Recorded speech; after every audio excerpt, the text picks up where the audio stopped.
का चैप्टर है, इसके इंट्रोडक्शन देखते हैं। सीक्वेंस क्या होती है? फर्स्ट ऑफ ऑल सीक्वेंस के बारे में डिस्कस करते हैं। सीक्वेंस क्या है? Sequence is the function who domain is the set of natural number. Sequence आपके पास एक किस्म का फंक्शन ही होती है, लेकिन उसमें क्या है कि आपके पास जो डोमेन होगी वो सेट ऑफ नेचुरल नंबर होगा। यानी कि आपके पास जो फंक्शन होता है, फंक्शन को आपने इस तरह से किया ना, फंक्शन मैप करता है डोमेन वर्सेस टू रेंज। ठीक है, तो वहाँ पर कह रहे जो जो डी है ना, जब सीक्वेंस की बात करेंगे वो इसी का कह लें स्पेशल टाइप है। सीक्वेंस फंक्शन की ही स्पेशल टाइप होती है। अब वहाँ पर डोमेन की जगह यहाँ पर वो कह रहा है कि जो डोमेन होगी वो उसमें जो सेट लेना है ना डोमेन, वो सेट ऑफ नेचुरल नंबर लेना। तो ये आपके पास सीक्वेंस आ जाएगी। सीक्वेंस की डेफिनेशन है, sequence is the function who domain is a set of natural number. इसमें एक पार्ट लिख लें, सीक्वेंस स्पेशल केस है, इज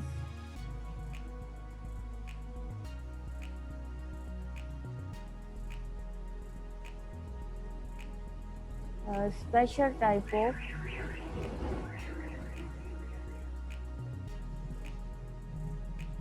टाइप ऑफ फंक्शन।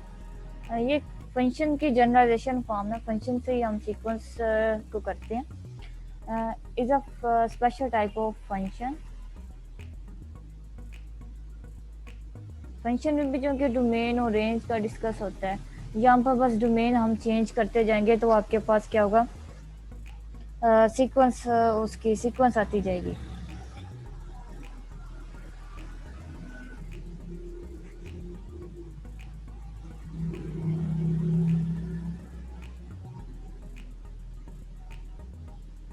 यहाँ पर इसके और पॉइंट है कि अगर हम डोमेन यहाँ पर जो सेट ऑफ नेचुरल नंबर लेंगे, ये टेंस टू इस तरह होगा। ठीक है, mapping natural number tends to R, ये आपके पास क्या होगी, ये आपके पास सीक्वेंस हो जाएगी। सीक्वेंस को एफ से रिप्रेजेंट नहीं करेंगे यहाँ पर हम सीक्वेंस को कोई अल्फ़ाबेटिक नाम दे देते, क्योंकि मैं इसे एस नाम दे देती हूँ। ठीक है, फंक्शन का तो एफ से है, और फंक्शन की जब हम मैपिंग करते हैं उसकी जो जनरल फॉर्म होती है, जो हम लिखते हैं फंक्शन को, F of X is equal to Y लिखते हैं। ठीक है ना, वाई आउटपुट होता है।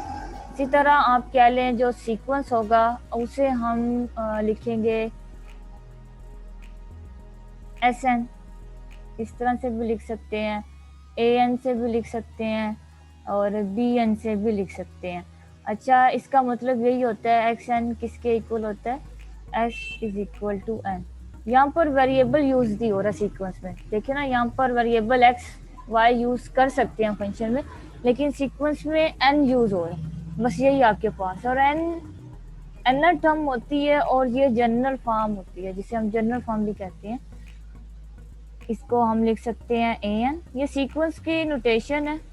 ठीक है, जिस तरह हम फंक्शन को डिनोट करते हैं एफ ऑफ एक्स से, इसी तरह सीक्वेंस को हम डिनोट करते हैं इस तरह से। यहाँ से सीक्वेंस को जब भी डिनोट करेंगे वो अल्फ़ाबेट्स होंगे, A B C D E, इस तरह से हम सीक्वेंस को डिनोट कर सकते हैं। और जो आपके पास फंक्शन होता है वो ये एक फिक्स होता है। ठीक है, अब यहाँ पर फंक्शन की जो डेफिनेशन है उसके करस्पॉन्डिंग अगर यहाँ पर मैपिंग डिफाइन करवाएं, तो सीक्वेंस आपके पास क्या है, सीक्वेंस है कि आपके पास जो उसकी डोमेन है वो सेट ऑफ नेचुरल नंबर होगी। ठीक है, वो इस तरह से हो गया, ये आपके पास सीक्वेंस की डेफिनेशन आ गई।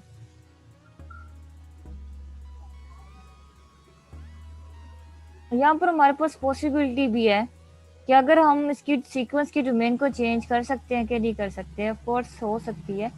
ये तो आपके पास ओरिजिनल डेफिनेशन है सीक्वेंस की ना, कि इसकी जो डोमेन होनी चाहिए वो नेचुरल नंबर होनी चाहिए। नेचुरल नंबर मीन्स 1 2 इस तरह से ऑन। ठीक है, अब यहाँ पर आपके पास क्या है, अगर हम यहाँ पर इसकी domain set of real number रखते हैं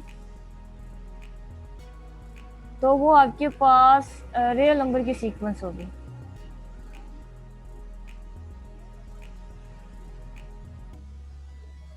ओके, ग्रीन कलर यूज नहीं होता। ठीक है, अगर हम x इज इक्वल, या अगर मैं इसकी domain set of real number रखता हूँ तो इसे हम कहेंगे रियल सीक्वेंस। डोमेन की बात हो रही है, ठीक है, इसे हम रियल सीक्वेंस कह देंगे।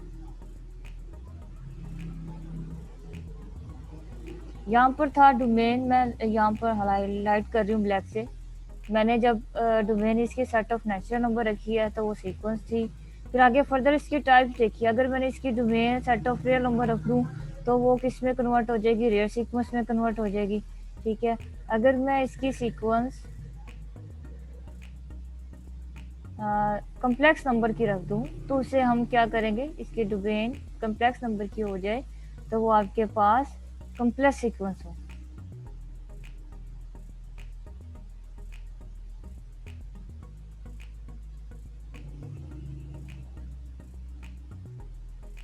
ठीक है, ये थोड़ा सा इंट्रोडक्शन दिया सीक्वेंस का। ठीक है, डोमेन के करस्पॉन्डिंग हम किस तरह कर सकते हैं। आपने सीक्वेंस को फंक्शन से हरगिज कंपेयर नहीं करना। जो सीक्वेंस है आपके पास क्या है, स्पेशल टाइप है फंक्शन की, लेकिन इसमें जो हम डिस्कस करते हैं, जो हम डोमेन लेते हैं वो क्या होती है, सेट ऑफ नेचुरल नंबर लेते हैं। ठीक है, आपके पास सेट ऑफ नेचुरल नंबर क्या है, 1 2 3 4 5 6 7 इस तरह से हम ले सकते हैं। अब अभी मैं आगे फर्दर इसकी एग्जांपल करेंगे तो क्लियर हो जाएगा सीक्वेंस क्या बुलाए। उसके बाद क्या है कि अगर डोमेन चेंज करें तो सीक्वेंस भी क्या होगी, चेंज होती जाएगी। डोमेन चेंज करने से यहाँ पर मैंने ये आपको 1 2 3 स्टेप में क्या किया है, मैंने डोमेन चेंज की है तो सीक्वेंस भी चेंज होती है। जब मैंने domain set of natural number रखा है तो वो सीक्वेंस ही है। सीक्वेंस की डेफिनेशन हमें पता है कि सीक्वेंस क्या होती है। उसके बाद डोमेन चेंज किया, अगर मैं domain set of real numbers रखूँ तो आपके पास कौन सी सीक्वेंस आ जाएगी, रियल सीक्वेंस आ जाएगी। फिर मैंने डोमेन चेंज कर दी है सेट ऑफ कम्प्लेक्स नंबर की, तो क्या हो जाएगी, वो आपके पास कम्प्लेक्स सीक्वेंस आ जाएगी। तो यहाँ से हमारे पास क्या पॉइंट आया है कि डोमेन चेंज करने से सीक्वेंस भी चेंज हो जाएगी, वो ही नहीं रहेगी सीक्वेंस। ठीक है ना। सीक्वेंस को अमूमन मोस्टली बुक में प्रोग्रेशन का नेम से भी कहते हैं, कि इसे हम प्रोग्रेशन भी कहते हैं। It is also called. Second point देखें,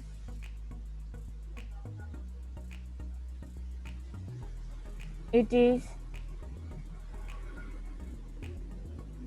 also called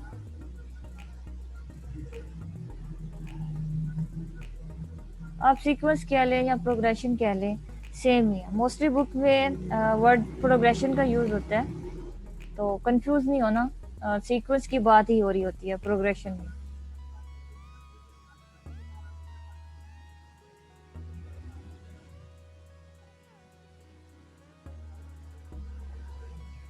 ये आपके पास सीक्वेंस आ गई। अब फर्दर हम इसकी डेफिनेशन करते हैं। चले सीक्वेंस की कोई एग्जांपल कर लेते हैं ताकि क्लियर हो जाए कि इसमें जो एन है वो क्या चीज़ है। ठीक है, सीक्वेंस फंक्शन में आपके पास F of X B of X इस तरह से होता है। सीक्वेंस में अगर यहाँ पर मैं एग्जांपल लूँ, मैंने आपको बताया कि यहाँ पर वेरिएबल की जगह कोई जनरल फॉर्म यूज हो रही होगी। ठीक है, जिसे हम ए एन से डिनोट कर ले, बी एन से भी डिनोट कर सकते हैं, इसे हम सी एन से भी डिनोट कर सकते हैं। ठीक है, ए बी सी कोई फिक्स नहीं है, कोई भी अल्फाबेट्स ले सकते हैं सीक्वेंस के लिए, लेकिन फंक्शन के लिए ये एफ ऑफ जिस तरह फिक्स होता है ना, सीक्वेंस के लिए फिक्स नहीं है। ठीक है, अगर यहाँ से मैं सीक्वेंस लूँ ए एन का मतलब है, इसे हम लिख सकते हैं ए एन। ठीक है, ये इस तरह से भी लिख सकते हैं इसको। ये दोनों नोटेशन है, जिसे हम नोटेशन कह लें, सिंबॉलिकली कह लें। ठीक है, डोमेन आपके पास इनपुट वैल्यूज होती है। अगर मैं बता दूं, ये आपके पास जो डोमेन है यानी कि इनपुट वैल्यूज कह लें, इनपुट वैल्यूज जो आपके पास डोमेन होती है वो इनपुट वैल्यूज होती है, और जो रेंज होगी वो आपके पास क्या होगी, रेंज आपके पास आउटपुट वैल्यूज होगी।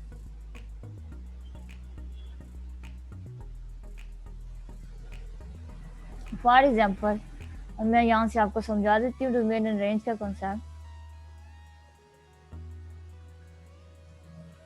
मेरे पास एक फंक्शन है एफ ऑफ एक्स। ठीक है, वो है एक्स स्क्वायर प्लस 1, और यहाँ पर मुझे x की डोमेन गिवन है। x के पॉइंट मैंने कहाँ से लेकर कहाँ तक पुट करने हैं, -1 से 2 तक पुट करने हैं।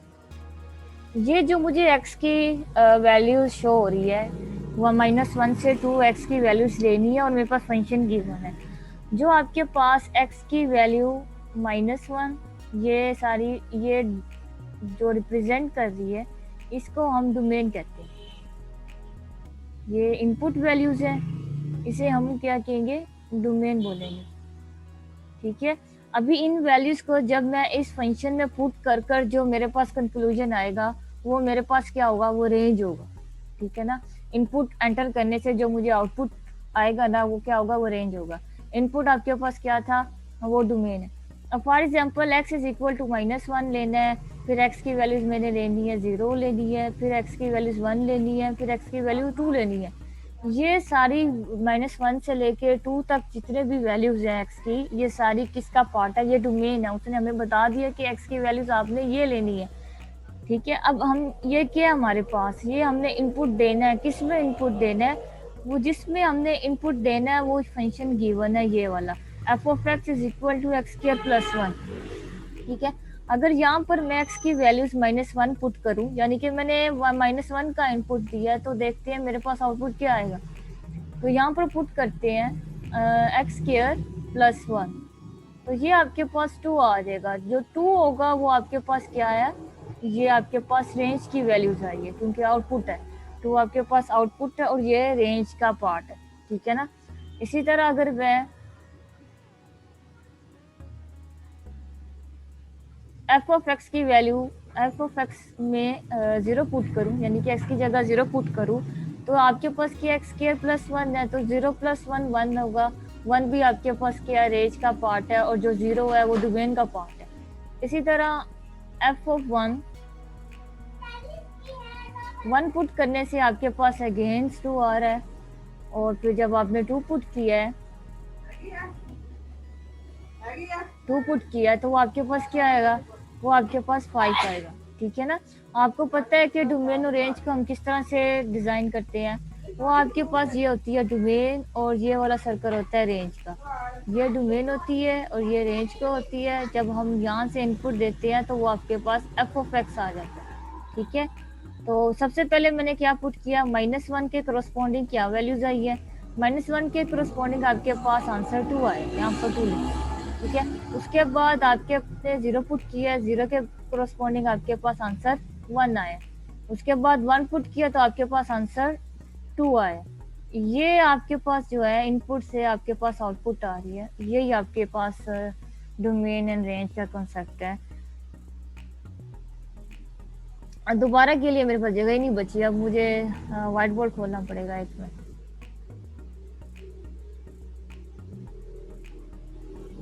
जब आप डोमेन और रेंज बेसिकली यूज होती है फंक्शन में, जब हम फंक्शन डिस्कस करते हैं ना तो वहाँ पर हम डोमेन और रेंज का कॉन्सेप्ट भी देखते हैं। अच्छा, जो डोमेन होती है आपके पास, ये आपके पास F of X is equal to Y हम इस तरह से डोनेट करते हैं। ये हमारे पास बेसिकली एक फंक्शन ही होता है, और यहाँ पर हम कहते हैं कि ये जो आपके पास पार्ट है ये डोमेन है, और ये वाला पार्ट हम कह देते हैं, थोड़ा सा बड़ा बना लेते हैं, ये जो आपके पास पार्ट है इसको हम कह लेते हैं ये रेंज है। ठीक है, जो डोमेन आपके पास होता है इसे हम बेसिकली कहते हैं ये आपके पास आउट इनपुट वैल्यूज होती है। डोमेन आपके पास इनपुट वैल्यूज होती है, इनपुट जो यूजर देता है। ठीक है, और आउटपुट इनपुट देने के बाद जो आपके पास आंसर आता है उसे आउटपुट कहते हैं, जिसे आउटपुट कहते हैं। मैंने काफी इजीली वर्ड में समझाया। ठीक है, ये होता है जब हम इसको इस तरह मैप करते हैं ना, तो किसके करस्पॉन्डिंग मैप होते हैं, वो किसी फंक्शन के करस्पॉन्डिंग मैप हो रही होती है। फॉर एग्जाम्पल मेरे पास फंक्शन गिवन है F of X is equal to X square plus 1, और यहाँ पर x की रेंज है, सॉरी डोमेन है -1 से 2 तक। ये एग्जाम्पल की थी, डोमेन गिवन दे दी है x की। अब यहाँ पर उन्हें x का एक वैल्यूज कह लें, एक डोमेन सेट कर दी है कि आपने x की वैल्यूज यहीं लेनी है। अब हमें रेंज चाहिए होगी, तो रेंज कैसे होगी, हम इनपुट देंगे, जो उसके करस्पॉन्डिंग आउटपुट आएगा वो हमारे पास रेंज आता जाएगा। ठीक है, अब सबसे पहले हम इसमें पुट करते हैं, -1 पुट करेंगे, उसके बाद 0 पुट करेंगे। ठीक है, उसके बाद 1 पुट करेंगे, देन उसके बाद क्या पुट करेंगे, 2 पुट करेंगे। ये जो आपके पास यूज हो रही है वैल्यूज,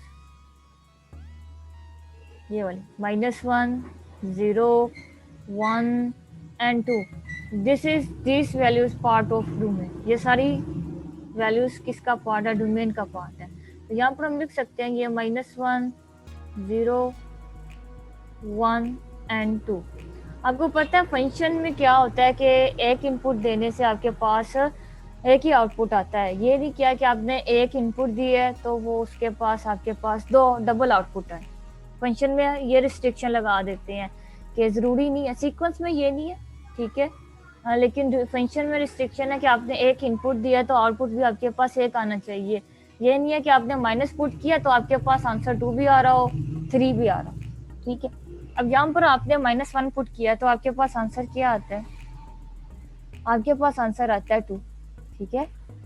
ये देखें, अब यहाँ पर -1 पुट कर लें, -1 की स्क्वायर +1, तो ये आपके पास क्या हो जाएगा? 1 + 1, और 1 + 1 आपके पास क्या होगा? 2 हो जाएगा। इसी तरह हम 0 पुट करेंगे तो ये आपके पास आ जाएगा 0² + 1। 0 को जब हम 1 में ऐड करेंगे तो आपके पास 1 ही रहेगा। उसके बाद हमने 1 पुट करना है, 1² + 1 पुट करेंगे तो आपके पास 2 आ जाएगा अगेन। और ये आपने जब 2 पुट किया तो ये आपके पास आ जाएगा 2² + 1, ये आपके पास आ जाएगा 4 + 1, और ये किसके इक्वल होता है? ये आपके पास होता है 5 के इक्वल। और ये जितनी वैल्यूज थी आपकी, ये वाली 2, 1, 2 एंड 5, ये आपके पास आउटपुट था। आउटपुट क्या होती है? रेंज होती है। तो इसे हम रेंज वाले बॉक्स में लिखेंगे। यहाँ पर हम मैप कर देंगे 1 के करस्पॉन्डिंग आपके पास क्या आउटपुट आया? 2 आया। 0 के करस्पॉन्डिंग आपके पास क्या आया? 1 आया। 1 के करस्पॉन्डिंग आपके पास आंसर क्या आया? 2 आया।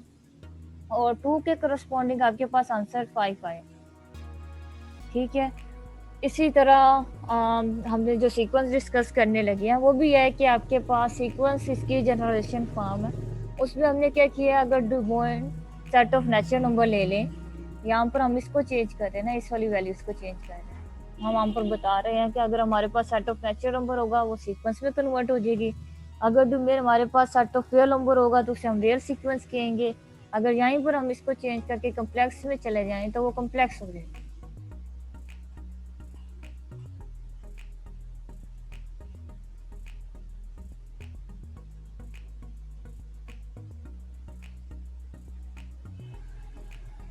अच्छा, अब आगे चलते हैं। कहाँ पे थे? एग्जाम्पल पे थे कि सीक्वेंस को आपने इस तरह से रिप्रेजेंट करना है, ए से भी कर सकते हैं, बी से भी कर सकते हैं, फर्दर सी से भी कर सकते हैं। इसे हम कोई भी अल्फ़ाबेट्स के नाम से रिप्रेजेंट कर सकते हैं, क्योंकि फिक्स नहीं है। अब यहाँ पर है A N is equal to ए की पावर है। ये देखिए ना, आप इस सीक्वेंस को ए सब्सक्रिप्ट में भी लिख सकते हैं और इस तरह से भी लिख सकते हैं। और हम यहाँ पर क्या होता है, सीक्वेंस हमें याद करना है, ये हमेशा आपके पास इन टर्म्स ऑफ एन होगी, यानी कि जनरल फॉर्म होगी, nth वैल्यूज जिसे आप लोग कहते हैं, जनरल फॉर्म जिसे पढ़ा हुआ है वो उस वाली फॉर्म में होगी। अब ये देखें, ये आपके पास है 3n - 1, ये मैंने एक सीक्वेंस ले ली है। और यहाँ पर जब मैंने n की वैल्यूज 1 पुट की है तो आपके पास ये सीक्वेंस का पहला मेंबर आ जाएगा, ठीक है। तो पहली टर्म जिसे आप फर्स्ट टर्म कहते हैं वो आपके पास आ जाएगी। अच्छा, अब n की जगह आपने क्या पुट करना है? 1 पुट करना है। 3 - 1 आपके पास किसके इक्वल होता है?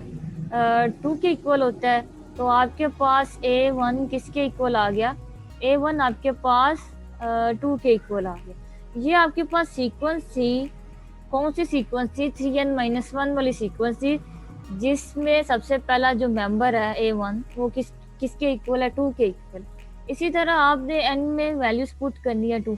अब देखिए ये 1 2 से क्यों स्टार्ट हुई है? क्योंकि मैंने कहा है कि ये इसका जो डोमेन है वो सेट ऑफ नेचुरल नंबर होनी चाहिए सीक्वेंस की, इसी वजह से ये 1 से स्टार्ट हुई है। हमने 0 से -1 -2 से क्यों नहीं स्टार्ट किया?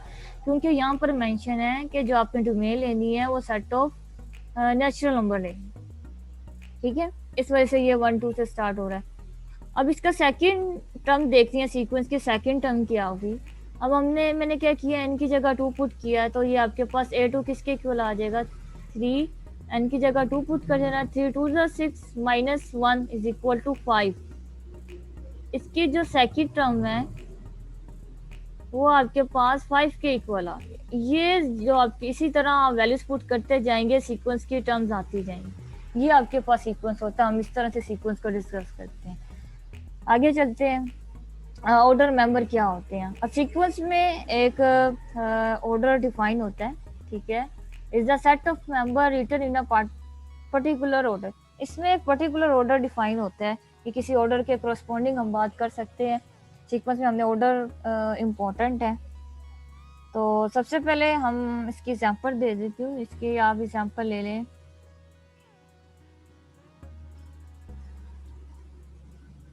अगर ये मैं लूँ सीक्वेंस ऑफ ऑल नंबर, किसी करस्पॉन्डिंग और या ऑर्डर मेंबर्स, मतलब कि पर्टिकुलर ऑर्डर मींस कि अगर सीक्वेंस के बिटवीन 2 का डिफरेंस है तो हर टर्म में 2 का डिफरेंस होगा, ठीक है। अगर 3 का डिफरेंस आ रहा है तो सीक्वेंस की हर टर्म में 3 का डिफरेंस होगा, यानी कि उनमें जितना भी डिफरेंस है वो सेम होगा, ठीक है ना। इस पॉइंट ऑफ व्यू से ऑर्डर की बात हो रही है। अब यहाँ पर मैं एक एग्जांपल दे रही हूँ।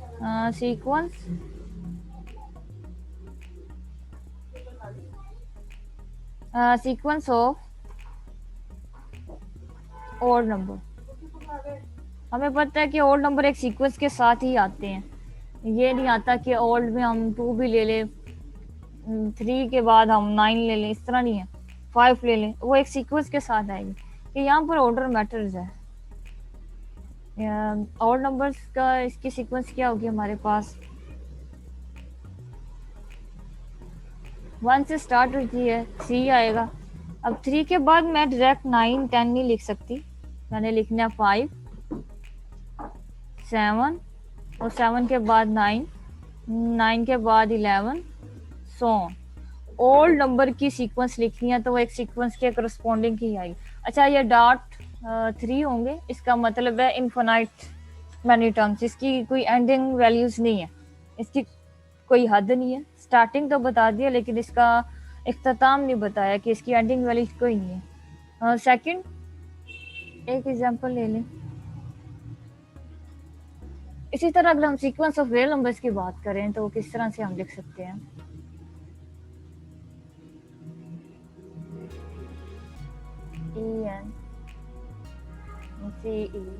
सीक्वेंस ऑफ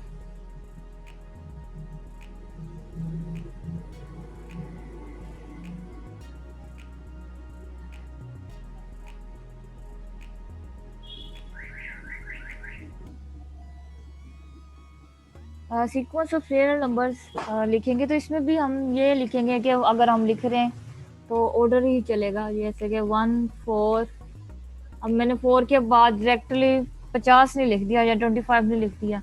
मैंने अगर लिखना है तो 9 12 25, यानी कि ये रेंज है किस्म की। इसमें सीक्वेंस में ऑर्डर इस तरह से डिफाइन होगा। अच्छा, एक बहुत फेमस सीक्वेंस है जिसे हम कहते हैं फिबोनाची सीक्वेंस। इसकी सीक्वेंस काफ़ी फेमस सीक्वेंस है। ये यहाँ पे लिख लेते हैं। Third,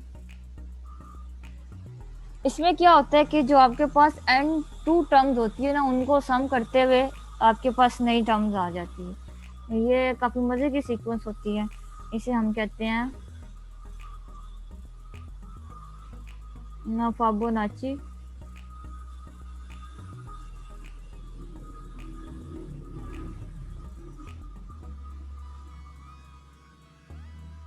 sequence.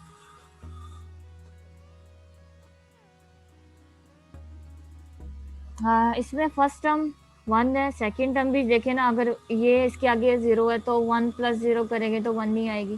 फिर इन दोनों टर्म्स को ऐड करेंगे तो आपके पास जो नेक्स्ट टर्म होगी वो 2 होगी। फिर इन दोनों लास्ट वाली टर्म को ऐड करेंगे, 2 + 1, आपके पास जो नेक्स्ट टर्म होगी वो 3 होगी। जब इन दोनों टर्म्स को ऐड करेंगे 3 + 2 तो आपके पास ये 5 आ जाएगा। इसी तरह सो इस तरह क्या है कि एंड वाली 2 टर्म्स को जब भी हम ऐड करेंगे तो आपके पास एक नई टर्म्स आ जाएगी। तो ये आपके पास क्या आ जाएगा, इसे हम कहते हैं फिबोनाची सीक्वेंस, ठीक है। फिबोनाची सीक्वेंस क्या होता है यहाँ पर मैं आपको बता देती हूँ, अगर नहीं क्लियर हुआ। देखें, इसकी फर्स्ट टर्म है ना 1 होती है। अब फिबोनाची सीक्वेंस में क्या होता है कि आपके पास जो n2 टर्म्स होती है उनको हम ऐड करके एक नई टर्म बनाते हैं। अब यहाँ पर 1 में हम क्या ऐड करें, 1 में तो कुछ ऐड नहीं होगा, तो 0 ही ऐड होगा। इसके ऊपर देखें तो वो आपके पास क्या 0 है, 1 प्लस 0 करेंगे तो आपके पास अगेन 1 आ जाएगा। ठीक है, अब इन दोनों टर्म्स को आप करें तो ये आपके पास क्या आएगा, इन दोनों टर्म्स को आपने ऐड किया 1 प्लस 1, पीछे आप क्या लें f1, सेकेंड टर्म इसके पास अगेन f2 इसके पास अगेन आ गया। जब आपने इसका f3 निकालना वो क्या होगा कि आपने f1 और f2 को क्या करना है, प्लस करना है। प्लस किया तो उसका आंसर आपके पास क्या आएगा, 2 आएगा। ये आपके पास f3 आ गया। ठीक है, और इसी तरह अगर आपने इसका फोर्थ टर्म देखनी है, फोर्थ टर्म में हम क्या करेंगे, f3 और f2 को प्लस करेंगे, f2 प्लस f3, तो वो आपके पास क्या होगा, वो आपके पास 3 आ जाएगा।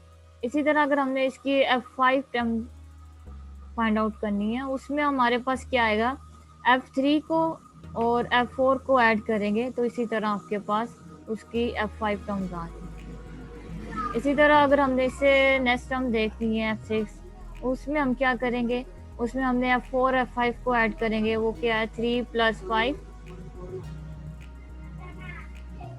वो आपके पास आ जाएगा 8। इसी तरह हम आगे फर्दर चलते जाएं। ठीक है, ये जो आपके पास रूल होता है इसे हम फिबोनाची सीक्वेंस कहते हैं। काफ़ी फेमस सीक्वेंस होती है कि हम क्या करते हैं, एंड 2 टर्म्स जो होती है ना उनको हम ऐड करते जाते हैं, आपके पास नई टर्म्स आती जाती हैं। उसके बाद नोटेशंस है जिसे हम सिंबल से भी डिनोट करते हैं कि हम इसे किस तरह से कर सकते हैं अपनी आसानी के लिए, कन्वीनियंस के लिए, किस तरह से हम इसके। अच्छा, यहाँ पर जो ए एन है, मैंने कहा था इसे हम ए एन से भी कर सकते हैं, इसे हम ए एन से भी लिख सकते हैं। फर्दर हम इसे इस तरह से भी लिख सकते हैं, करली ब्रैकेट के करस्पॉन्डिंग भी लिख सकते हैं। यहाँ पर हम इसकी रेंज भी बता सकते हैं, ए एन लिखकर हम बता सकते हैं एन आपके पास 0 से इन्फिनिटी। ये सब सीक्वेंस लिखने का मेथड है। ठीक है, आप इससे लिख सकते हैं कोई भी इजी सी सीक्वेंस ले लें और उसे डिफाइन कर सकते हैं।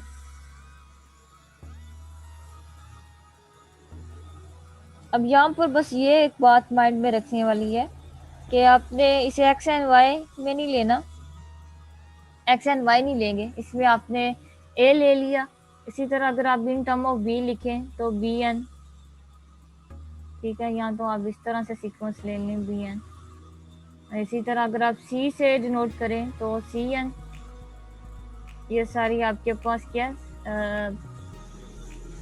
सीक्वेंस के नोटेशंस हैं जिसे आप सिंबल्स भी बोल सकते हैं। उसके बाद हमारे पास सीक्वेंस में आ जाती हैं फाइनाइट सीक्वेंस भी होती है और इनफाइनाइट सीक्वेंस भी होती है। ठीक है, फाइनाइट सीक्वेंस भी होता, आप ये भी कह सकते हैं जिसकी डोमेन फाइनाइट हो वो आपके पास फाइनाइट सीक्वेंस होगी, जिसकी डोमेन आपके पास इनफाइनाइट हो वो आपके पास इनफाइनाइट सीक्वेंस होती है। ठीक है, आप ये भी कह सकते हैं sequence that has last term, जिसकी लास्ट टर्म हो, यहाँ पर लिख देते हैं सीक्वेंस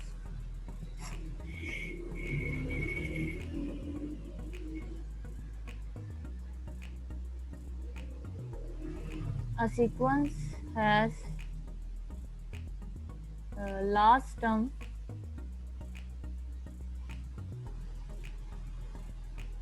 जिसकी लास्ट टर्म हमें पता हो कहाँ से शुरू हुई है कहाँ से एंड हुई है, इस सीक्वेंस का वो मतलब, तो वो आपके पास क्या होगी, इज कॉल्ड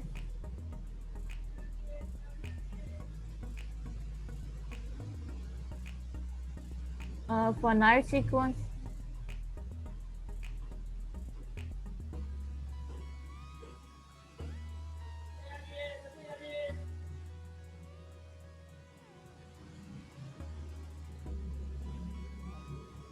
और इसकी हम एक और भी एग्जांपल ले सकते हैं, if domain of the sequence is finite set.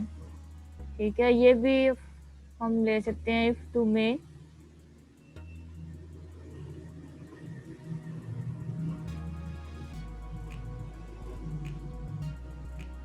Domain किसकी हो, सीक्वेंस की, ऑफ अ सीक्वेंस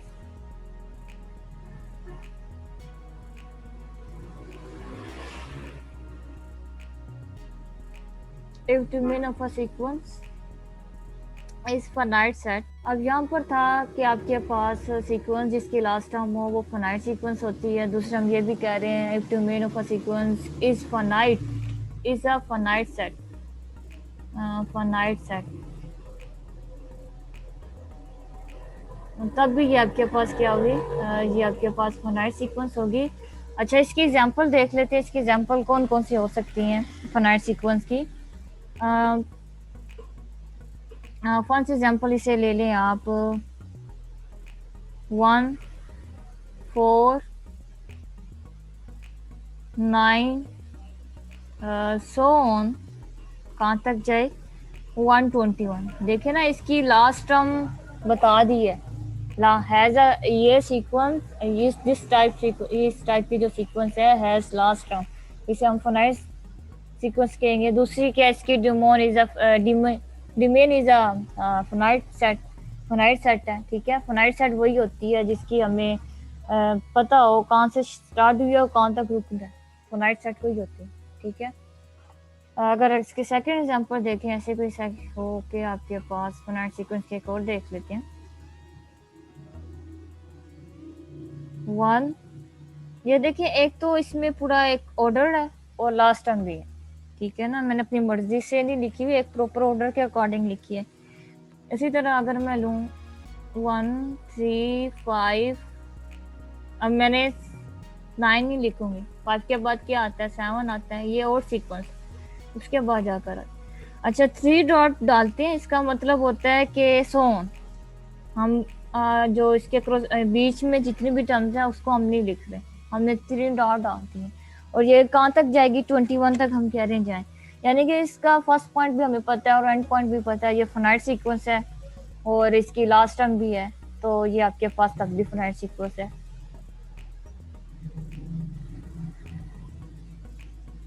ठीक है, इसी तरह आप एग्जाम्पल्स बना सकते हैं, कहाँ से स्टार्ट हो कहाँ से जाए। ठीक है, एक और ले लेते हैं एग्जाम्पल, देख लेते हैं थर्ड।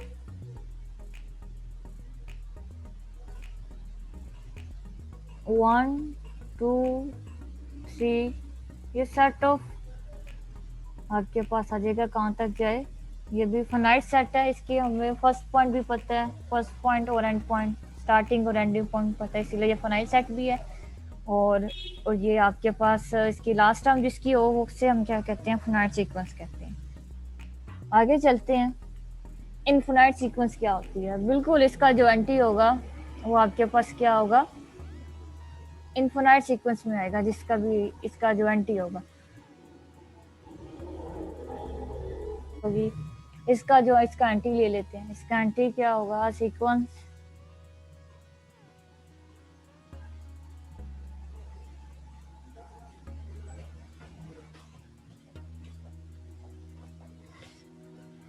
सीक्वेंस, यहाँ पे लिख सकते हैं does not have, sequence does not have last term, जिसकी लास्ट टर्म नहीं हो, हमें बस स्टार्टिंग पॉइंट पता हो एंडिंग पॉइंट ना पता हो, तो इस टाइप की आपके पास क्या होगी, इनफिनाइट सीक्वेंस होती है। इसका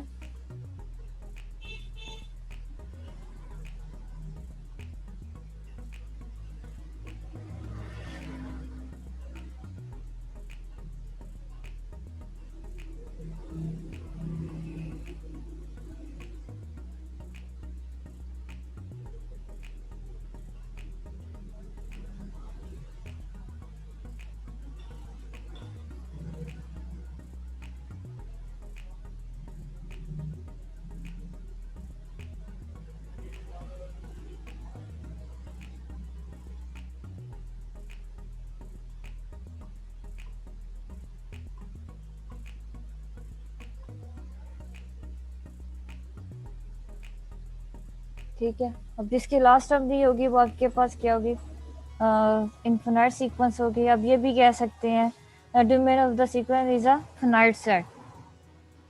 ठीक है, जिस तरह ऊपर वाले हैं वही आप नीचे के लिए भी डिफाइन कर सकते हैं। एक डेफिनेशन याद हो जाए तो वो उसका एंटी भी हमारे पास पड़ा होता है। डोमेन ऑफ अ सीक्वेंस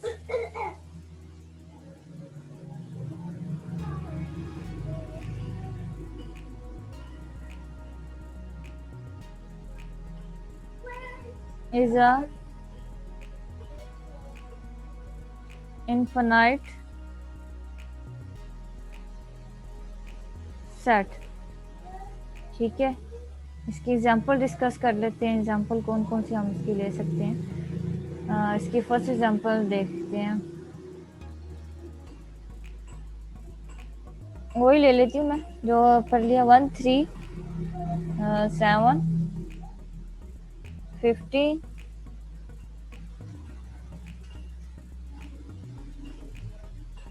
31, ये मैं सीक्वेंस ले रही हूँ। सो ऑन, ये 3 डॉट डाल दिए हैं। इसकी लास्ट टर्म हमारे पास नहीं पता कहाँ तक जाएगी, इसकी कोई लिमिट नहीं है कि ये कहाँ तक जाएगी। स्टार्टिंग तो हमने स्टार्ट तो कर दिया लेकिन इसका एंडिंग पॉइंट हमने नहीं दिया। इस टाइप की सीक्वेंस क्या होगी आपके पास, इस टाइप के सीक्वेंस को हम कहते हैं कि ये आपके पास इन्फिनाइट सेट होगा। अच्छा, इन्फिनाइट सीक्वेंस भी बोल सकते हैं। उसके बाद हम एक और ले लेते हैं 1 6 20, ये जंप लगाया मैंने 56 पे एंड सो। उसके बाद थर्ड एग्जांपल में थोड़ी सी डिफरेंट ले लेते हैं।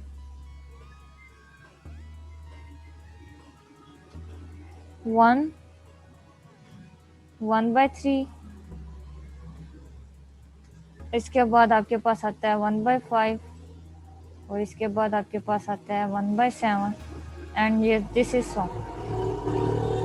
जिसकी लास्ट टर्म आपके पास ना हो, ठीक है, जिसकी आपके पास लास्ट टर्म ना हो। ठीक है, अभी हमने स्टार्टिंग तो बता दिया है 1 1 1 है, लेकिन एंड पॉइंट नहीं पता क्या है, तो ये आपके पास क्या होगी, इन्फिनाइट सीक्वेंस होगी। दूसरा आप ये भी याद कर सकते हैं, ऐसी सीक्वेंस जो आपके पास डॉट को इंडिकेट करे, वो डॉट इंडिकेट, डॉटिंग को इंडिकेट करे। इंडिकेट मीन्स के डॉट जिसमें आ जाए, जो डॉट को रिप्रेजेंट कर रही हो सीक्वेंस, वो आपकी क्या होगी, इन्फिनाइट सीक्वेंस होगी। जिसमें डॉटिंग आ जाए ना, तो वो आपके पास क्या होगी, इन्फिनाइट सीक्वेंस होगी। ठीक है ना। अब ये नहीं है कि इसमें ये डॉटिंग आ रहे हैं तो इसे इन्फिनाइट कह दें, डॉटिंग के बाद आपके पास लास्ट टर्म है। ठीक है ना, अब यहाँ पर तो डॉटिंग है, इसकी कोई लास्ट टर्म नहीं है, तो ये भी आपके पास इन्फिनाइट सीक्वेंस है। ये था आपके पास फाइनाइट सीक्वेंस क्या होती है, ऐसी सीक्वेंस जिसमें आपके पास लास्ट टर्म नहीं होगी। और इन्फिनाइट सीक्वेंस कैसी होती है, जिसमें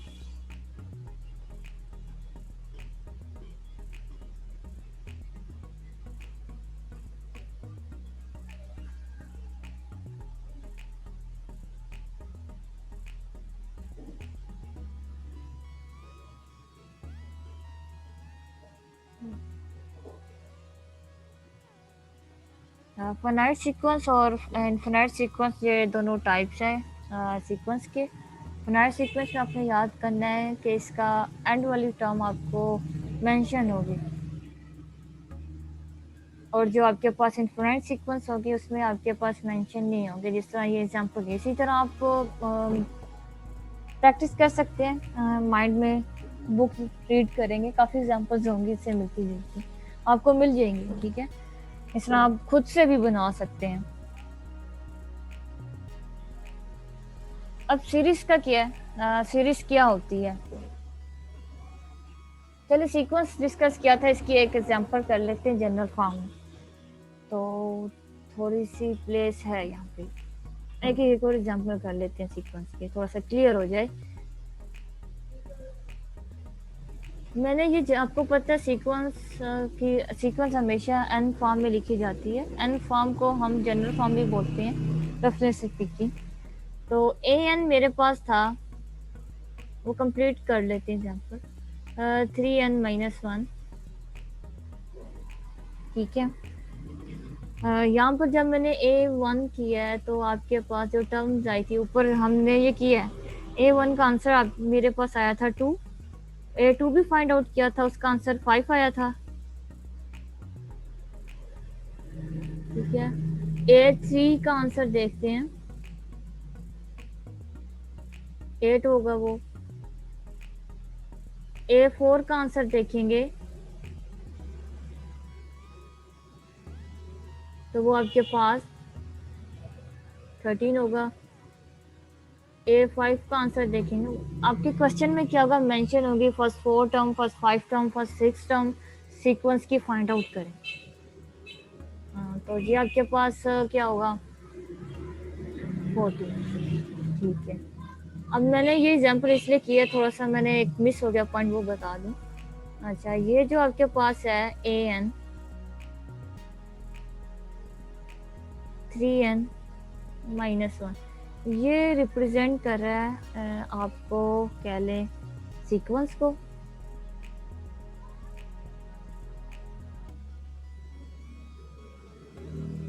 अच्छा, अब इसकी हमें कोई रेंज नहीं पता, ठीक है, हमें ना इसका पता है कि n कितने टाइम्स है, क्या हमने कितनी इसकी टर्म्स फाइंड आउट करनी है।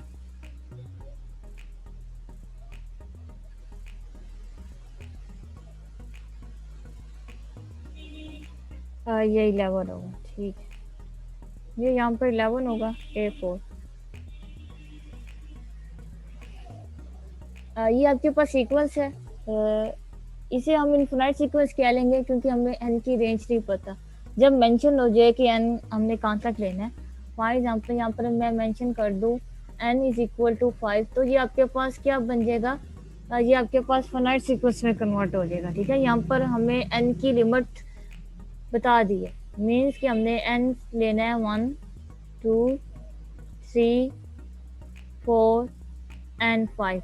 ठीक है, पहले ये इनफिनाइट सीक्वेंस थी, जब हमने n मेंशन कर दिया, n की वैल्यूज दे दी है, तो ये आपके पास किस में कन्वर्ट होती, फिनाइट सीक्वेंस में कन्वर्ट होगी। ठीक है, अब जब हमने इसे n की वैल्यूज 1 पुट किया तो आपके पास A1 आया, 2 पुट किया तो आपके पास A2 आया, 3 पुट किया तो आपके पास A3 आ गया, 4 पुट किया तो आपके पास A4 आ गया, 5 पुट किया तो आपके पास A5 आ गया। ये आपके पास जितनी भी वैल्यूज हैं ये मेंबर्स ऑफ सीक्वेंस हैं, मेंबर्स भी कह सकते हैं और टर्म्स भी कह सकते हैं।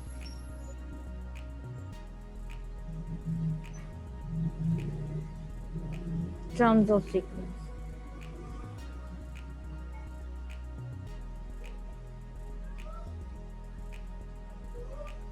ये आपके पास।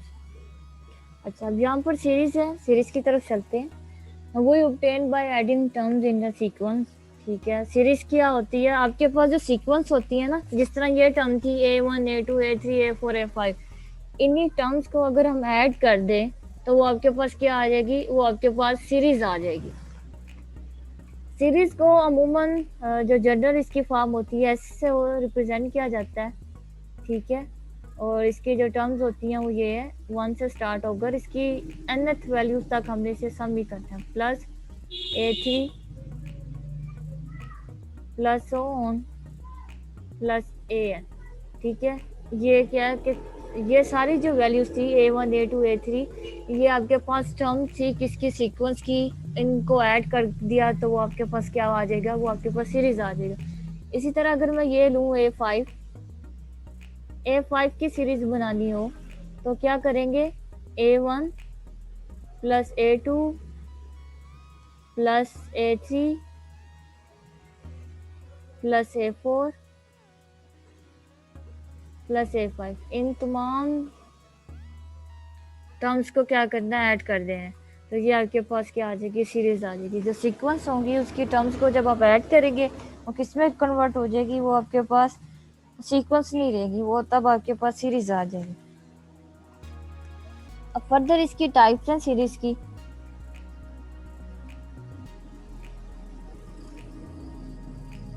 टाइप्स ऑफ द सीक्वेंस, इसकी 3 टाइप्स हैं। हम अरिथमेटिक सीरीज भी कहते हैं, ज्योमेट्रिक सीरीज भी देखेंगे और हार्मोनिक सीरीज भी देखेंगे कि ये क्या क्या होती है।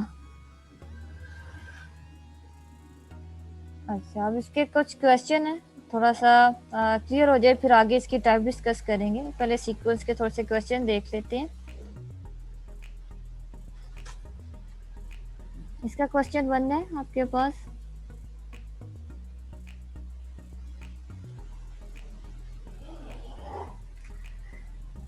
सीरीज आपके पास गिवन दे दी है।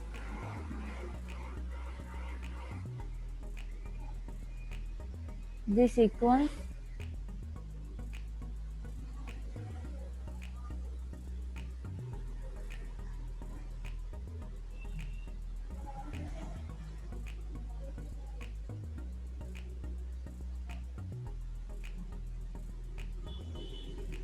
क्वेश्चन देखने लगे हैं, ठीक है, फिर बाद में हम इसकी टाइप्स की तरफ भी आ जाएंगे।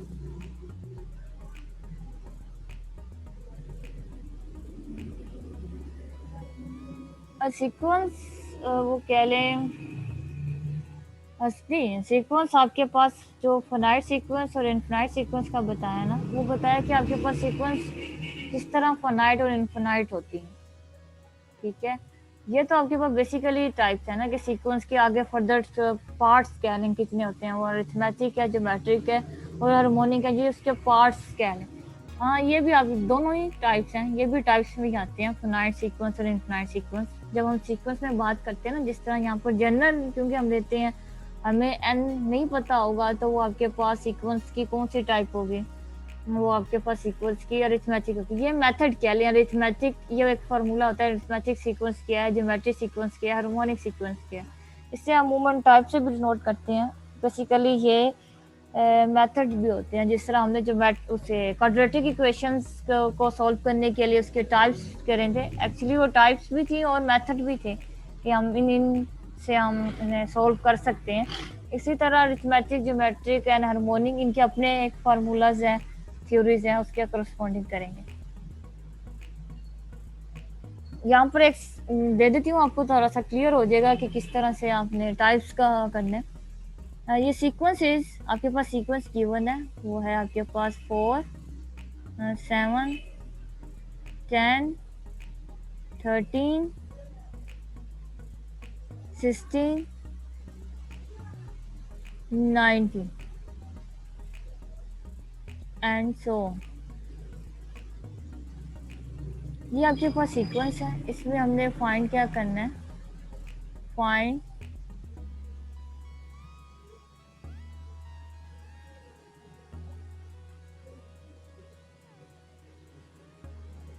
द कॉमन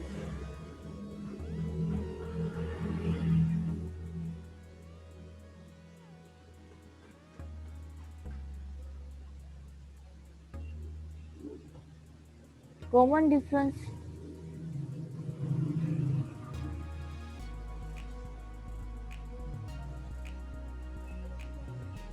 ठीक है, एक पार्ट में आपने कॉमन डिफरेंस निकालना है, बी पार्ट पे आपने फाइंड आउट करना है इसका कॉमन रेशो।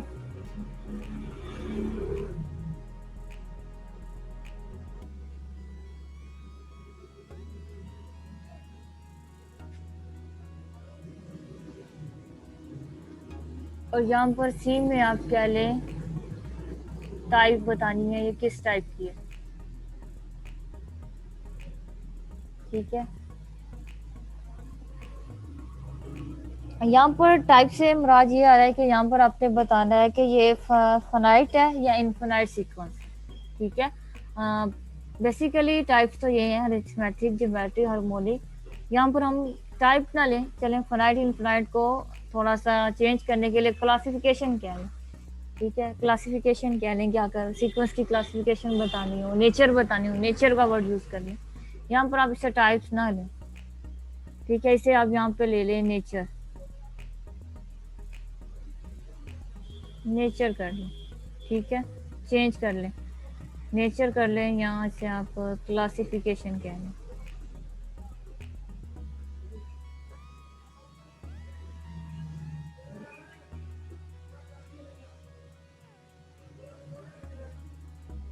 ठीक है, थोड़ा सा मैंने इजी कर दिया, ठीक है। यहाँ पर नेचर कर लें, टाइप प्लानट, नेचर कर लें। कि इसके सोल्यूशन की तरफ आते हैं। सबसे पहले ए पार्ट करना है। ए पार्ट पे जो कॉमन रेशियो, जो कॉमन डिफरेंस होता है वो रिप्रेजेंट किया जाता है डी से, और जो कॉमन रेशियो होता है वो रिप्रेजेंट किया जाता है आर से। अच्छा, डी क्या होता है? हमने टू टर्म्स का डिफरेंस लेना है, और कॉमन रेशियो क्या होगी? हमने टू टर्म्स की कॉमन रेशियो निकालनी है। यहाँ पर लिख देती हूँ डिफरेंस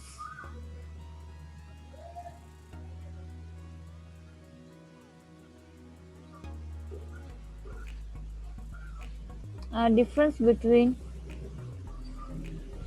two terms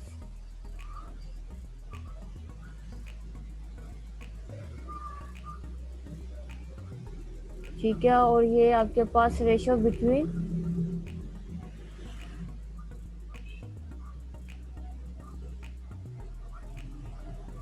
ये भी टू टर्म्स की रेशियो होगी।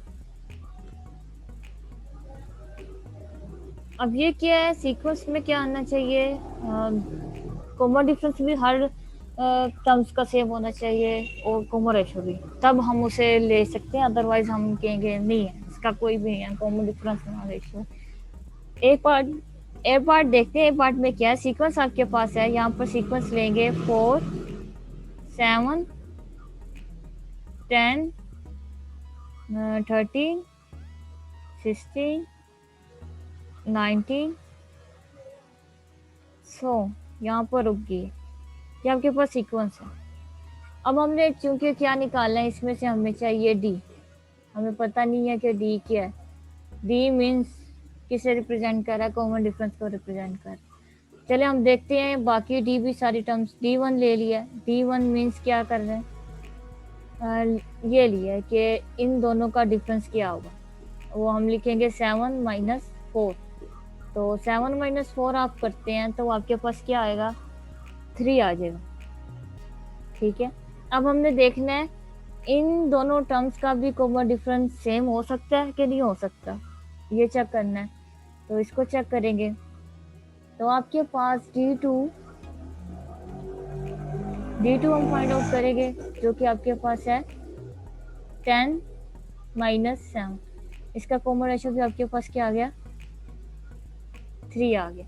अब हमने इन दोनों टर्म्स का देखना है। ठीक है, इन दोनों टर्म्स का देखेंगे तो ये D3 हो जाएगा। वो आपके पास क्या है? 13 - 10। उसका भी आपके पास कॉमन रेशियो 3 ही आया। ठीक है, अब हमारे पास कौन सी टर्म रहेगी हैं? D4 का देखते हैं। अच्छा, D4 के लिए हमने कौन सी टर्म सेलेक्ट कर दी है? इन दोनों का देख। ठीक है, इन दोनों को देखेंगे तो वो आपके पास है 16 - 13। तो ये भी आपके पास क्या आएगा? इसका भी आपके पास 3 आएगा। अब हम 16 और 19 का देखेंगे तो ये आपके पास क्या होगा? D5। D5 हम देखते हैं इनमें अगर 3 आ रहा है कि नहीं आ रहा। 19 - 16 ये आपके पास किसके इक्वल होगा? ये आपके पास 3 के इक्वल है। तो यहाँ से आप देखें ये और ये ऑल वैल्यूज सेम है। अगर डिफरेंट होती तो हमारे पास ये कॉमन डिवाइजर क्या कहते हैं, कॉमन डिफरेंस नहीं आना था। अब ये सेम है तो इसीलिए हमारे पास जो डी होगा वो क्या होगा? वो 3 होगा। 3 is common difference. A part हमने निकाल लिया, हमने डी निकालना था, डी हमारे पास क्या आ गया? 3 आ गया। ये इस तरह से हम इसका कॉमन डिफरेंस निकालते हैं। हर टर्म जो भी आपके पास टर्म्स सेलेक्ट किया उन सब का कॉमन डिफरेंस आपके पास सेम होगा, तो देन आप कह सकते हैं कि इस सीक्वेंस का कॉमन डिफरेंस क्या है? 3 है। इसी तरह बी पार्ट करते हैं। बी पार्ट में आपके पास रेशियो चाहिए होती है। ठीक है, तो पहले सीक्वेंस लिख लेते हैं। वो आपके पास है 4 7 10 13 16 19 सो। रेशियो को हम किससे रिप्रेजेंट करें? एक्चुअली हमें क्या चाहिए? आर चाहिए। आर की वैल्यू चाहिए सीक्वेंस की। हम अब क्या करेंगे? हर टर्म्स का कॉमन रेशियो निकाल कर देखेंगे। पहले हम किसका देखते हैं? इन दोनों का देखते हैं। इसे हम किस तरह से करेंगे? R1 आपके पास आएगी 7/4। अच्छा, अगर इसे हम मजीद इसकी देखें डेसिमल फॉर्म, तो ये आपके पास क्या आता है? अगर हम 7/4 करें, आई थिंक ये आपके पास आता है 1.75।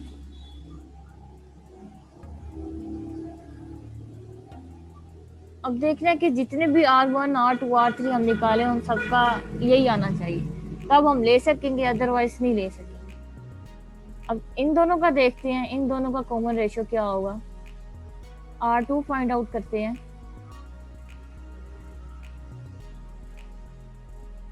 तो वो हमारे पास होगा 10/7। तो 10/7 आपके पास 1.42 आता है। तो ये तो सेम नहीं है। अब एक अपनी तसल्ली के लिए एक और टर्म फाइंड आउट कर लेते हैं, देख लेते हैं कि सेम आ रहा है कि नहीं आ रहा, फिर छोड़ देंगे। अब क्या करना है, 10 और 13 का देखना है। ठीक है, 13/10। अच्छा, इसको जब आप करें तो इसका आंसर आपके पास क्या आएगा? इसका आपके पास आएगा 1.3। नॉट सेम है, नॉट सेम। तो हम इसके बी पार्ट को क्या लिखेंगे? इस बी के पार्ट को हम लिखेंगे इसका कॉमन रेशियो आपके पास है ही नहीं। ठीक है ना, this sequence has no common ratio. यहाँ पर लिख सकते हैं हम कंक्लूजन 8 हमने चूंकि निकालना था।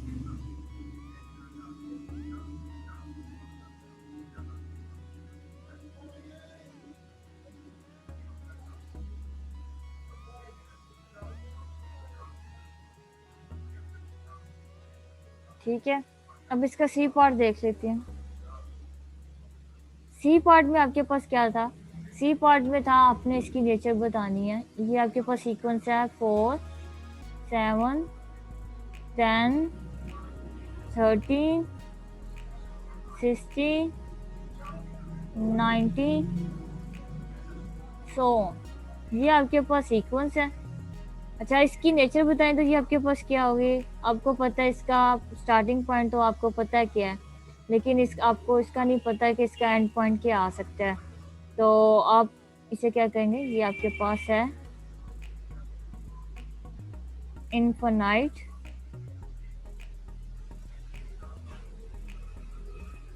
ये आपके पास इनफाइनाइट सीक्वेंस है।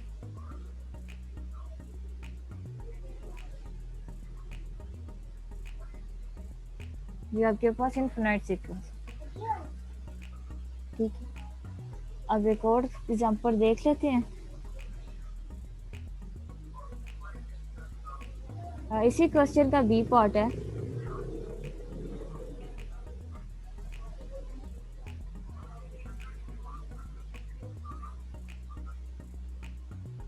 वन 4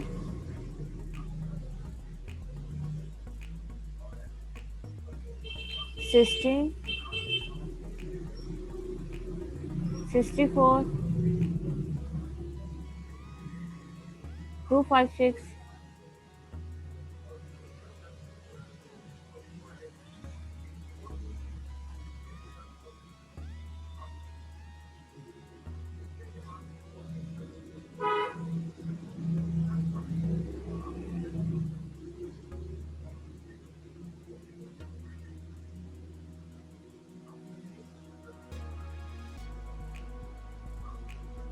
पॉइंट था।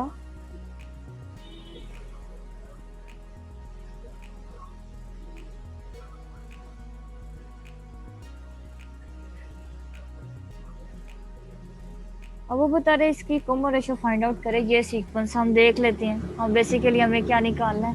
बेसिकली हमें आर निकालना है।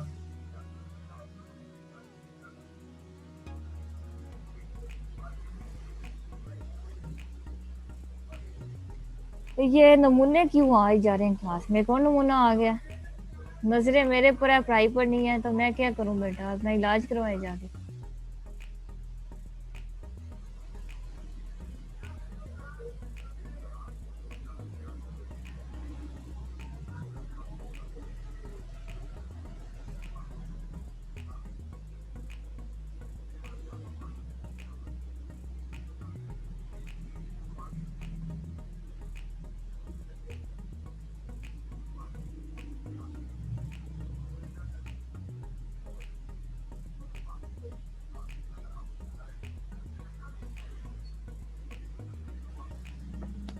कॉमन रेशियो फाइंड आउट कर ली है। इस बेसिकली हमें आर चाहिए, तो आर के लिए हमें वही मेथड यूज़ करना है जो हमने प्रीवियस एग्जांपल में यूज़ किया।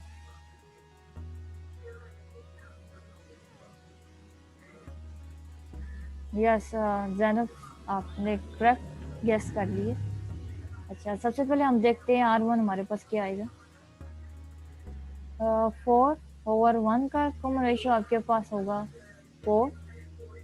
इसी तरह R2 फाइंड आउट करते हैं। इन दोनों का मैंने देखा, अब इन दोनों का देखेंगे क्या होगा। 16/4 आपके पास 4 होगा। इसी तरह R3 के इन दोनों टर्म्स का, तो ये आपके पास 64/60 अगेन 4। इसी तरह R4 लास्ट है आपके पास 64/625 256 सॉरी 256/64। ये आपके पास 64 4 टाइम्स मल्टीप्लाई करें तो ये आपके पास आ जाता है। तो आपके पास ये सब के आगे ये सेम हो गए, ठीक है। तो आपके पास यहाँ से R आ गया, R इज 4। इसमें इस सीक्वेंस का जो कॉमन रेशियो है वो आपके पास 4 आए। अब आ जाए एक्सरसाइज के क्वेश्चन की तरफ।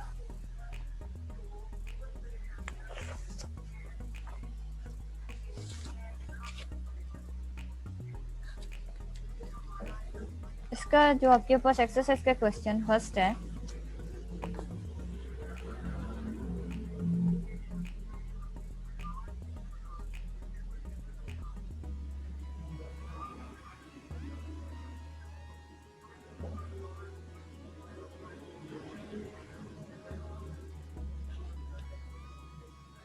हमने राइट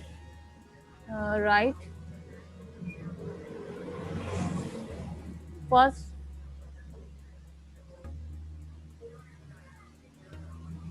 फोर टर्म्स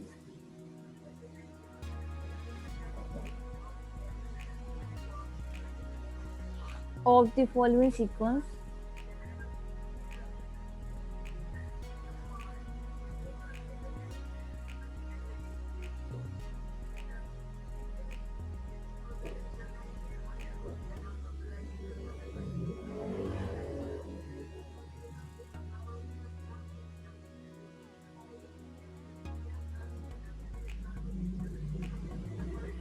ठीक है, हमने फर्स्ट 4 टर्म्स फाइंड आउट करनी है सीक्वेंस की। आपके पास इसका जो ए पार्ट है वो ये है कि आपके पास A4 है, गिवन है A4 is equal to 5 and साथ में अदर 4 consecutive term भी गिवन है।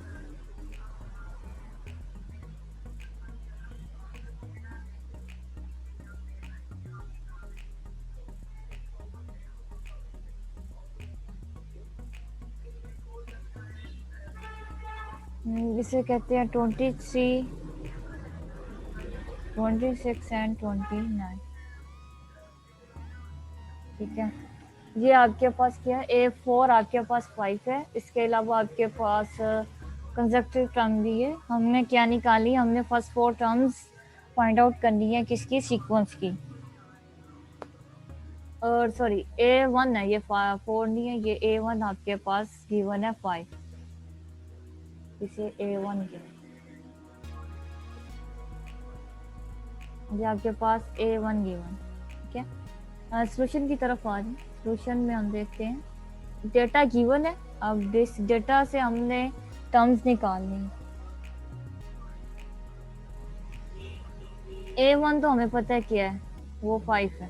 ठीक है, इसके अलावा हमें क्या निकालना है, A2 निकालना है। A2 नहीं पता क्या है, A3 भी नहीं पता क्या है। फर्स्ट 4 टर्म्स का है ना, तो A4 तक जाएंगे, तो हमारे पास A4 भी गिवन। ये नहीं है कि A के बाद आपने 4 फर्दर कैलकुलेट करनी है, नहीं। 4 टर्म्स मीन A4 की बात कर रहा है। 5 टर्म्स होती तो A मीन A5 होता। तो हमें बस एक टर्म पता है, बाकी टर्म्स नहीं पता। तो हमने इसी एक टर्म से बाकी टर्म्स निकालनी। आपको सीक्वेंस में बताया था कि कोई ऑर्डर डिफाइन होता है, किसी ऑर्डर के अकॉर्डिंग, किसी ऑर्डर की सीक्वेंस के अकॉर्डिंग हम सीक्वेंस डिफाइन करते हैं। तो हमने इस तरह से हमें क्या चाहिए, हमें कॉमन डिफरेंस चाहिए होगा, ठीक है, जो सब टर्म्स का सेम हो, उसके अकॉर्डिंग हम क्या कर सकते हैं, सीक्वेंस फाइंड आउट कर सकते हैं फर्दर। अब ये हमारे पास डेटा गिवन दिया हुआ है, ये हमारे पास टर्म दे दिया है, ये टर्म इसलिए दी है कि हम डी फाइंड आउट कर सकें, ठीक है। डी फाइंड आउट करने के लिए हमें ये डेटा गिवन दिया हुआ। तो यहाँ पर हम साइड पे लिख लेते हैं 23, 26, 29, ठीक है। ये जो तीन टर्म्स है, इन तीन टर्म्स से हम डी निकालेंगे।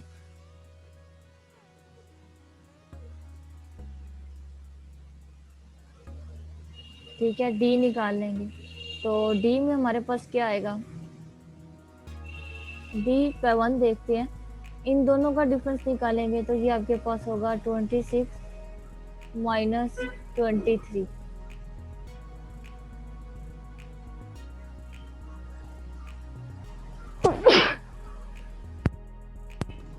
आपके पास क्या आ जाएगा, 3 आ जाएगा, ठीक है। इसके बाद आपके पास है ये दोनों टर्म्स हैं, इन दोनों का डिफरेंस देखें, ये आपके पास D2 हो जाएगा। तो वो है आपके पास 29 माइनस 26, फर्दर आपके पास 3 आ गया, ठीक है। अब हमने इसकी क्या करनी है, इसकी फर्दर सीक्वेंस फाइंड आउट करना है। कॉमन डिफरेंस हमारे पास क्या आ गया, यहाँ पर डी हमारे पास आ गया 3।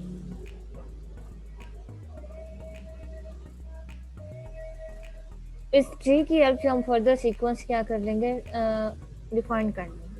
अब आपके पास क्या A5 5 है, A2 निकालेंगे तो आपने क्या करना है, A1 में आपने 3 ऐड कर देंगे। जब A1 में आपने 3 ऐड किया तो आपके पास जो आंसर है वो आ जाएगा 8। फिर आपने क्या करना है, 8 में फर्दर 3 ऐड करेंगे तो वो आपके पास आंसर आ जाएगा A3 का। तो आपके पास ये क्या होता है, 11 होता है। फिर आपने क्या करना है, 11 में प्लस 3 ऐड कर दें। ये आपके पास एक सीक्वेंस आई है कि इसमें आपके पास जो डिफरेंस था वो 3 3 का था, वो सेम ही रखना होता है। ये आपके पास आ गया 14। ये इस तरह से सीक्वेंस फाइंड आउट करते हैं। ये जस्ट एक ही क्वेश्चन था सीक्वेंस से रिलेटेड, बाकी इसके जितने भी क्वेश्चन है वो